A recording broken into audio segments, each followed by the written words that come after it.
Hello everyone, আসসালামু আলাইকুম। কেমন আছেন সবাই? আশা করি সবাই ভালো আছেন, সুস্থ আছেন। আলহামদুলিল্লাহ আমরাও ভালো আছি। তো প্রতিদিনের মতন আবার চলে আসলাম নতুন একটা ভিডিও নিয়ে। তো এখানে হচ্ছে আমি গরুর মাংস রান্না করব ছোলার ডাল দিয়ে। ছোলার ডালটা আমি ভিজিয়ে রাখছিলাম। আর এখানে হচ্ছে বাচ্চার জন্য মুরগির মাংস রান্না করবো। আর আজকে হচ্ছে আমি রান্না করবো ফ্রোজেন সবজি। এখানে চিচিঙ্গা ফ্রোজেন করে রাখছিলাম, তো এটাকে ডিম দিয়ে ভাজি করবো। আর এখানে আছে পুঁই শাক, এটা ভাজি করবো। আর হচ্ছে এখানে সিম রাখছি, সিমটা ভর্তা করবো টমেটো দিয়ে। আর এই পাশটাতে আমি এই যে পেঁয়াজ কেটে রাখছি। তো হচ্ছে আমি মাংস বসাই দিব।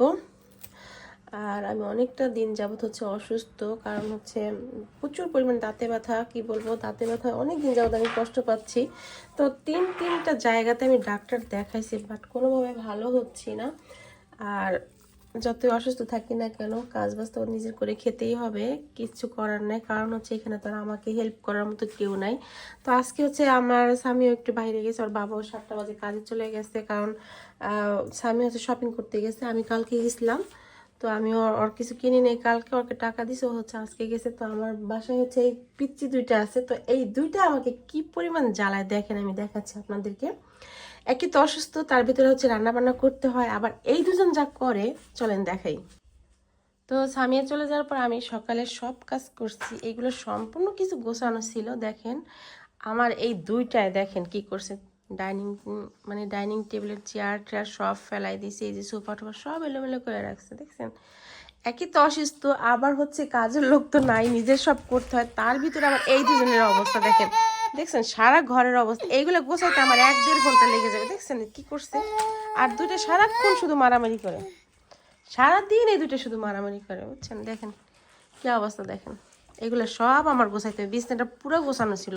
সুফিয়া করে কি সব কিছু এলোমেলো করে, তার ভিতরে এইটা আবার বেশি ফাজিল, এইটা সব থেকে বেশি এলোমেলো করে। ঠিক আছে, এদের নিয়ে আসি হচ্ছে মহা যন্ত্রণায়। যাই হোক, শরীর খারাপ হোক আর যাই হোক, আমার সারাদিন ওদের পিছনে লেগে থাকতে হয়, কাজ বাজ করতে পারি না। আর এই দেখেন আমার ছেলে হয়েছে কি, আমার রান্নাঘরে যাইতেই দেয় না। ওই দেখেন 1:30 বেজে গেছে প্রায়, দেখছেন 1:20 বাজে, কিন্তু আমি এখন পর্যন্ত রান্না করতে পারতেছি না। শুধুমাত্র আমি সেমাইটা রান্না করছি যেখানে, আর হচ্ছে ভাত রান্না করছি, আর কিচ্ছু করতে পারিনি। এতটুকু কাজ করছি শুধুমাত্র যখন ও ঘুমাইছিল তখন। আর এ উঠছে না, এখন আমাকে রান্নাঘরে যেতে দেন। আমি যতবার রান্নাঘরে যাই ততবারই হচ্ছে আমার সাথে যে কান্নাকাটি করে। তো আমি সবসময় গরুর মাংস যেভাবে রান্না করি আজকে সেভাবেই মাখিয়ে দিছি, ব্যতিক্রম কিছুই না।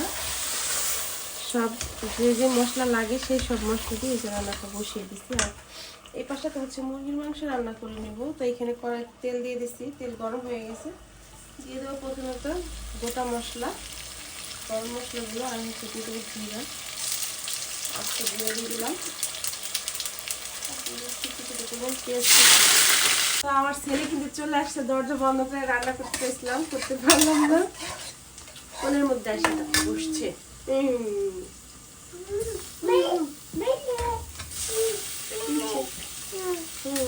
বাবা গরম পাপা, গরম না পাপা, তোমার হাতে লেগে যাবে না।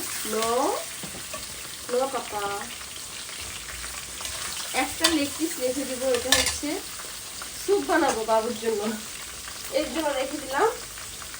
পাপা আমি এখানে আদা রসুন বাটা দিয়ে দিচ্ছি। আমার ছেলে তোমরা দেখাইতে পারে, দেখেন আমার ছেলে কি করতেছে, এই দেখেন পুরা সব হাঁড়ি পাতিল দিয়ে খেলে আমার ছেলে সবসময়। আর এখানে হচ্ছে আমি একটা টমেটো যে ইয়া করে নিচ্ছি, এটাকে দিয়ে দেবো। আর মানুষ বলে না যে বিপদ আসলে চতুর্দিকে আসে, এটা সত্যি কথা। দেখেন আমার হাতটা কেটে গেছে, ক্যামেরা বোঝা যাচ্ছে না, কিন্তু অনেক ব্যথা লাগতেছে যে এখানে, বোঝা যাচ্ছে না। যাই হোক এখানে কেটে গেছে, আসলে কি বলবো, ডায়াবেটিস না, একটু কাটাকাটি হলে না অনেক কষ্ট হয়, ঘা শুকাইতে চায় না, কি বলবো। আব্বা শব্দ করে না পাখি। আর এমনিতে তো দাঁতের যন্ত্রণা ভুগতেছে অনেক দিন যাবত, আবার তার ভিতরে হাতও কেটে গেছে। আর বাচ্চাও দেখেন কি বিরক্ত করতেছে। আপনারা হয়তো কথা বুঝতে সমস্যা হতে পারে, একজন আমি সরি।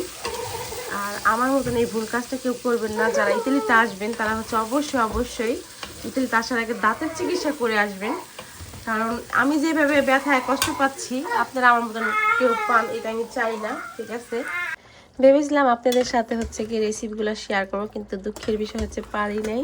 কারণ হচ্ছে আমার ছেলে বিরক্ত করতেছিল অনেক, তো ওরে কোলে নিয়ে আমি হচ্ছে যে মাংস নাড়া দিতে আসছি, তখন আমার ছেলে হাত বাড়ে এইখানে লাগাই হাতটাকে মানে ই করে পুরাই ফেলছে। আর এই যে চিকেনটা রান্না করছি, এখন পর্যন্ত কিন্তু আর কিছুই করতে পারি না। তো ছামিয়ে চলে আসছে, আর বাবাও আসছে। আর বাবা হচ্ছে আর একটা কাজে গেছে, একটা অন্য একটা জায়গায় 15 মিনিট আছে, সেখানে গেছে।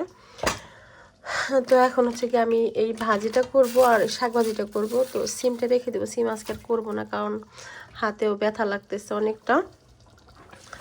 আর অনেক বেলা হয়ে গেছে, 3:30 বাজে মাত্র।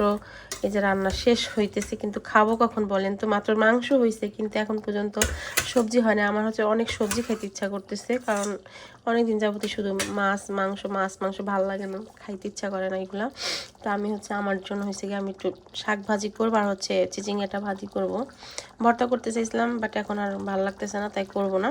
তো এই 3টা আইটেমই ফ্রোজেন করে রাখলে এই দেখেন সুবিধাটা কোথায় দেখছেন? সুবিধাটা হচ্ছে আপনি শুধু ফ্রিজ থেকে নামিয়ে বরফটা শুকিয়ে তারপর হচ্ছে এই যে তেলের উপরে যে পেঁয়াজ রসুন আর হচ্ছে কাঁচামরিচ দিয়ে একটু ভেজে তারপর হচ্ছে সবজি দিয়ে দেবেন। যে আমি শাকটা দিয়ে দেবো। আর এখানে হচ্ছে চিচিঙ্গাটা ডিম দিয়ে দিচ্ছি।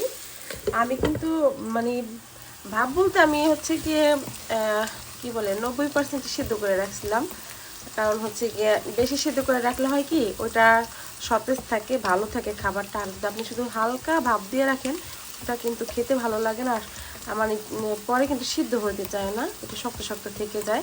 তো আমি সিদ্ধ করার সময় হচ্ছে লবণও দিয়ে রাখি, যার কারণে রান্নার সময় একটু লবণ কম দিই।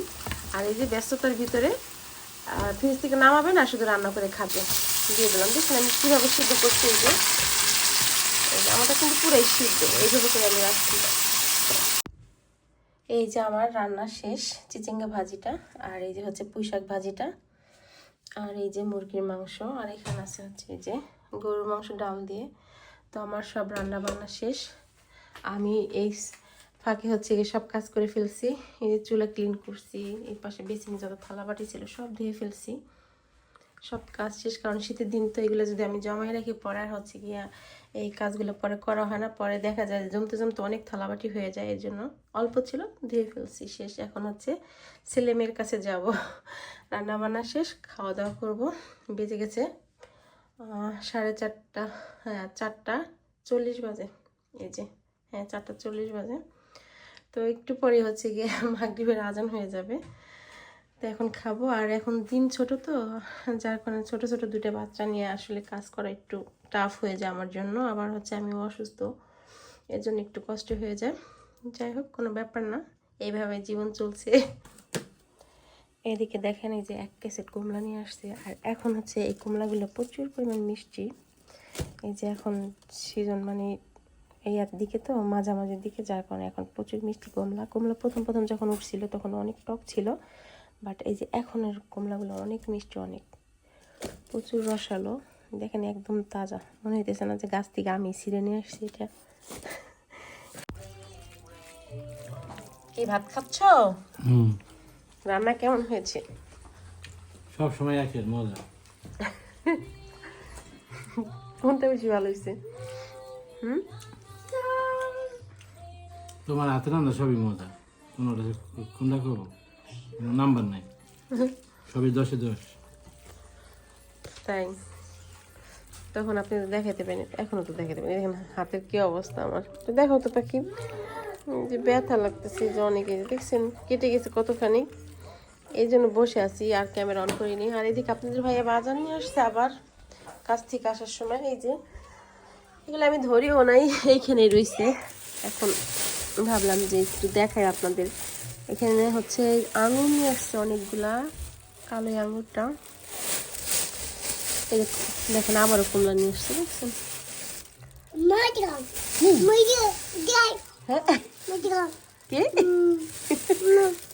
কি বলো? ইংলিশ বলো, আমি তো কিছু বুঝতেছি না। দাঁড়া, ফোন নেওয়া যাবে না। কি নিয়ে আসছো? বেগুন আসছে। যাই হোক, এখানে সবজি নিয়ে আসছে, ফুলকপি, পাতাকপি, বেগুন, আর এটা কি 1 বস্তা আলু। আমার ছেলে বিরক্ত করতেছে, মোবাইল নিয়ে যাবে। যাই হোক, সবাই ভালো থাকবেন, সুস্থ থাকবেন। দেখা হচ্ছে আবার নেক্সট ভিডিওতে। আল্লাহ হাফেজ। আল্লাহ হাফেজ দাও।